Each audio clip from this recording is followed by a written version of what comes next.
So in my observation today, when I'm working the body and people have lower back tension, I make sure that we have good blood flow through the shoulders when they're prone, using towels to support the shoulders for protraction, retraction, protraction, whatever. And by getting the shoulders to be in position allows more blood flow to cycle up and through versus going into the chest wall. And with the client that I had here recently, she had a lot of tension in her hamstrings and her calf muscles. We released the glute system, but then the lower back got tighter. And that's not typically the case, but with her, she had a containment issue of her core and her rib cage weren't syncing up, so this was not working right. Is basically her stomach was just going in and out.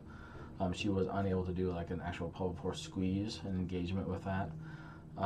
So when she was prone, we used a towel and we put it on her lower abdomen, like right between her hip bones.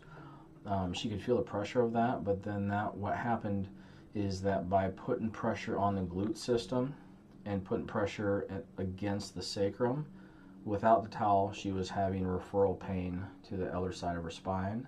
With the towel, she didn't have that. So the pressure that sits in the glute system will typically go into the core, and if the core is not being stabilized, then the back is going to be too loose. So the way to fix that is to put a towel underneath the abdomen to create a little extra pressure on that system to support the spinal muscles, and then you can push the system really well. Her specifically was we could do that with the right side of the body, but not the left. We actually had to remove the pressure from the abdomen to get the left side to release because she was a little bit twisted.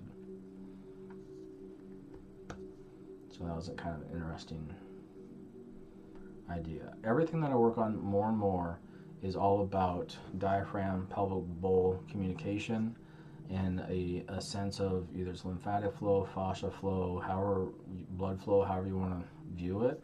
But it's all about getting the system to cycle through by creating a cylindrical container of the core and the rib cage. And if you don't have this system working, nothing else seems to really function the best.